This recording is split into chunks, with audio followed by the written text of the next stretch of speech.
I have warned you. If you can't give me a child, then leave my house. A house without laughter. The house on Crestwood Hill was known long before its owners were known. It stood like a white-crowned queen above the city, its wide balconies wrapped in wrought iron, its tall windows catching the sun in the morning and holding it like a promise until dusk. Bougainvillea climbed the pillars by the gate, spilling purple and pink over polished stone. Inside, marble floors reflected chandeliers, like still water reflects stars. Every room smelled faintly of lavender and lemon polish, and the furniture, dark mahogany softened by cream upholstery, seemed to breathe wealth and careful taste. Daniel Adebayo built that house to last generations. He was a man whose name carried weight in business circles, a man who signed contracts with steady hands and smiled with confidence when the cameras flashed. He married Blessing Nwoye 5 years earlier, and the wedding had been the kind people spoke about for months: silk and lace, music that filled the air, food that never seemed to finish. Blessing had walked into that house as a bride with eyes full of hope, her laughter echoing up the stairs like a bell. For the first years, the house glowed. Morning sunlight spilled into the kitchen where Blessing hummed as she prepared breakfast. Daniel would come down in tailored shirts, kiss her cheek, and ask about her day. They traveled, hosted dinners, shared quiet nights on the balcony with wine and stories. Their love felt complete. But love, it turned out, could be loud in silence too. 5 years passed without the cry of a baby. No toys cluttered the living room. No tiny shoes lined the hallway. The nursery Blessing had once imagined remained a guest room with untouched curtains. At first, they spoke about it gently. Doctor visits, prayers, patience. Then time hardened the question.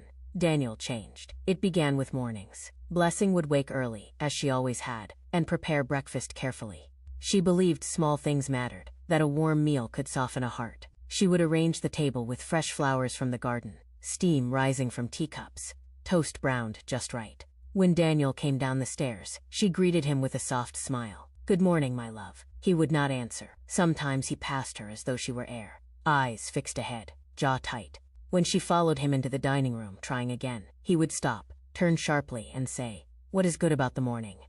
The words cut, but Blessing swallowed the pain. She tried to reason with him, to remind him of their shared plans, their faith, but Daniel's bitterness grew like a shadow stretching across the house. "I need a child," he said one morning, voice cold. "Leave my house if you can't give me a child." The sentence echoed in the wide room. Blessing felt the walls close in, though the ceilings were high. She said nothing, only nodded, tears burning her eyes. That day she went to the garden and cried among the roses where no one could see her, and it did not stop. Every week, sometimes every day, Daniel reminded her of what he believed she had failed to give him. His words became sharper, more careless. Blessing learned to measure her steps, to speak softly, to avoid provoking anger. She prayed at night, her knees on the cold floor, asking God for strength she did not feel she had. Months passed, and Daniel's behavior shifted again. He began to keep late nights. The sound of his car pulling into the driveway after midnight became familiar. Sometimes he stumbled through the door smelling of alcohol, his tie loosened, his eyes glassy.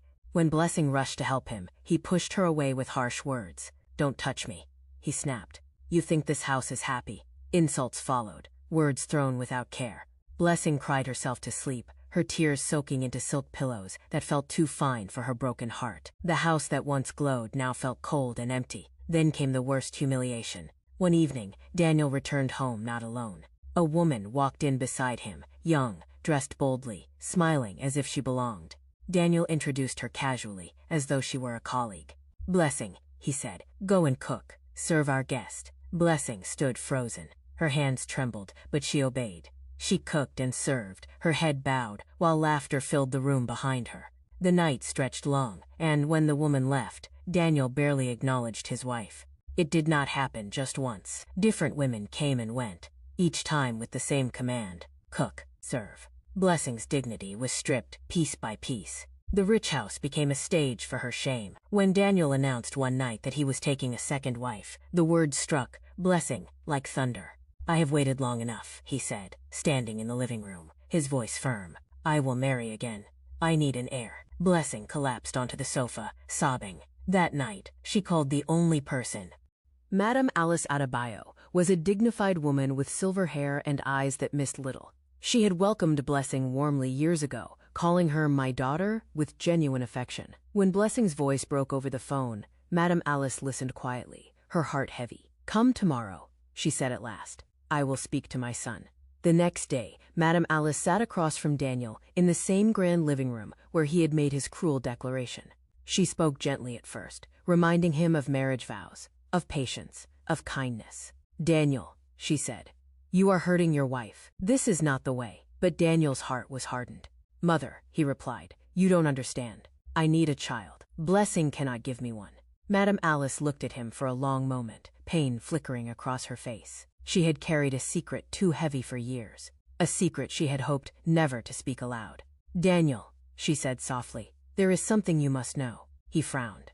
"What is it?" "You remember the accident," she continued. "The one you had years ago." Daniel stiffened. He remembered the crash, the hospital lights, the long recovery. "Yes," he said. "What about it?" "Recently," Madame Alice said, her voice trembling, "the doctor told me the truth. That accident affected your manhood. You lost your potency. You cannot impregnate a woman." Silence fell like a blow. Daniel stared at her, his world tilting. "That's a lie," he whispered. "You're lying." "I wish I were," his mother said, tears filling her eyes. "I kept it from you because I hoped, I prayed, but this is the truth." The weight of his actions crashed down on him all at once. Every insult, every cruel word, every tear Blessing had shed, none of it had been deserved. He had blamed her for his own brokenness. Daniel broke. He fell to his knees, sobbing like a child. Shame wrapped around him tightly. He had destroyed the woman who loved him most, all because he could not face his own pain.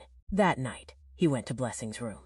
She sat by the window, eyes swollen from crying. When she saw him kneel before her, she recoiled. "Blessing," he said, voice cracking, "forgive me." He told her everything about the accident, the truth his mother revealed, the guilt that tore him apart. He begged her, tears streaming down his face, his pride shattered. "I treated you wrongly," he said.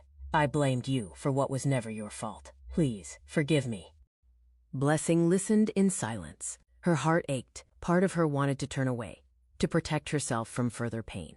Another part remembered the man he had once been, the love they once shared. Forgiveness did not come easily. It took months, months of apologies, of counseling, of quiet rebuilding. Daniel changed his ways, cut off his reckless life, and sought to make amends.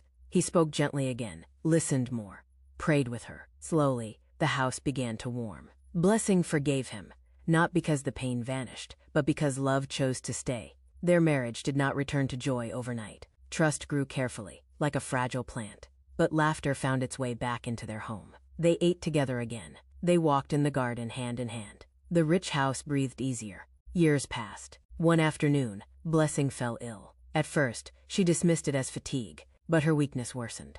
Daniel, frightened, rushed her to the hospital, his heart pounding with fear he could not name.